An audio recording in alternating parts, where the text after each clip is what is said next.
Isang gabi ng tag-ulan, nagkayayaan kaming tatlo na magkita-kita sa maliit na kubo malapit sa bukid. Karaniwan na namin ginagawa iyon, lalo na kapag gusto naming magkwentuhan at magpahinga matapos ang mahabang araw ng trabaho. Habang nag-uusap kami, biglang may kumaripas na bata sa gilid ng daan. Basa ang kanyang suot at tila nanginginig. "Bro, nakita niyo ba yun? Parang bata na hindi taga rito," sabi ni Renan. "Oo nga eh, pero bakit ganitong oras at sa gitna pa ng ulan?" Ang sagot naman ni Aldrin. "Baka naliligaw. Tara, puntahan natin," ang sagot ko. Lumapit kami, pero bigla itong tumigil sa ilalim ng puno ng mangga. Ang itsura niya ay maputla at ang mga mata ay parang malalim ang tingin. Hindi ito karaniwang bata. "Hoy iyo, anong pangalan mo? Nasaan ang mga magulang mo?" Umiti lang siya ng mahina. Tapos sinabing, "Hindi ko na po alam kung saan ako uuwi." Nagkatinginan kami. Ramdam namin may kakaiba sa kanya. Si Renan medyo kinakabahan na. Pero parang kilala ko yung bata na yan eh. Pero imposibleng siya yun. "Bakit naman?" ang sagot ko. "Kasi yung bata na yan, nawawala yan halos 3 taon na," ang sagot na rin.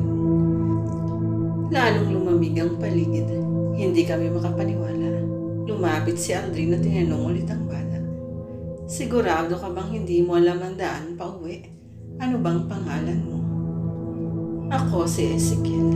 Naglamig kaming lahat dahil ang pangalan na binanggit niya ay tugma sa bata na matagal nang hinahanap sa aming baryo. Biglang bumuhos ng mas malakas ang ulan. Nagdesisyon kami na isama muna siya sa kubo para hindi mabasa. Habang nakaupo siya, nagtanong ulit ako. "Ezekiel, saan ka ba nanggaling?" Tahimik lang sila. Pero maya-maya ay nagsabi siya, "May naglalaro sa akin gabi-gabi doon sa madilim na lugar. Hindi nila ako pinapauwi." "Sinong sila?" ang tanong ni Renan. Hindi siya sumagot. Umayak lang siya ng mahina. Unti-unti kong nararamdaman na hindi ito simpleng pagkawala lang. May misteryo sa likod nito. Kinabukasan, dinala namin ang bata sa barangay. Nakagulat ng kapitan at ang mga tao roon dahil nakilala nga nila ito bilang ang batang matagal nang nawawala. Lalong nagdulot ng kilabot ang paliwanag ng kanyang mga magulang na halos sumuko na raw sila sa paghahanap. Ang sabi ng ina ni Ezekiel, "Diyos ko anak ko, akala ko hindi na kita makikita pa." Ngunit habang yakap siya ng kanyang ina, nakatitig lang si Ezekiel na parang hindi niya lubos na kilala ang mga tao sa paligid. Kinausap kami ng ama niya. "Saan niyo siya nakita?" "Sir, tumatakbo siya sa kalsada, tapos parang walang direksyon," ang tugon ni Renan. "Oo, pero may sinabi siyang kakaiba na may mga naglalaro sa kanya gabi-gabi," ang sagot ko naman. Napatigil ang lahat. May ilan nagsabing baka mga nilalang ang tumangay sa kanya noon.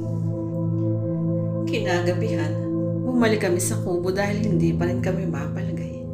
Doon namin napansin ang mga bakas ng maliliit na paa sa paligid ng puno ng mangga kung saan una namin nakita si Ezekiel. Hindi iyon normal dahil basa pa ng ulan ng lupa, pero saliwa pa ang yapak. "Mga bro, baka ito yung sinasabi niyang naglalaro sa kanya," ang sabi ni Aldrin. "Kung totoo man yan, hindi dapat tayo magtagal dito," ang sagot ni Renan. "Pero paano kung bumalik sila para kunin ulit si Ezekiel?" ang sagot ko naman. Lalong lumakas ang kaba namin. Sa halip na matulog, nagbantay kami malapit sa bahay ng pamilya ni Ezekiel. Bandang hating gabi, nakita namin siyang nakatayo sa gilid ng bintana, nakatingin sa madilim. "Ezekiel, bakit gising ka pa?" Sagot naman niya, "Andyan na sila, tatawagin na nila ako." Biglang may malamig na hangin na dumaan.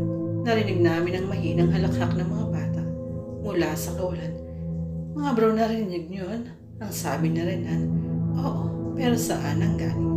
ang sagot ni Aldrin. Agad namin isinara ang bintana at ipinasok siya sa kwarto kasama ng kanyang mga magulang. Nagdasal na lang kami at inantay ang pagsikat ng araw. Kinaumagahan nagpa siya ang pamilya ni Ezekiel na lumipat ng tirahan para makalayo sa lugar na iyon. Dinala rin nila siya sa simbahan para ipagdasal. Pagkaraan ng ilang linggo, unti-unti siyang bumalik sa normal at nakikilala na ulit ang kanyang pamilya. Ngunit hanggang ngayon, nananatili pa rin pala isipan kung sino o ano ang mga nilalang na tinutukoy niyang naglalaro sa kanya. Ako mismo, tuwing naaalala ko ang sinabi niyang iyon, napapaisip ako kung gaano karaming bata pa ang nawawala na hindi na muling nakikita. At sa bawat pagdaan ko sa puno ng mangga, kung saan unang nagpakita si Ezekiel, hindi ko maiwasang manginig dahil minsan, parang may naririnig pa rin akong mga yapak ng bata at mahihinang tawa mula sa dilim.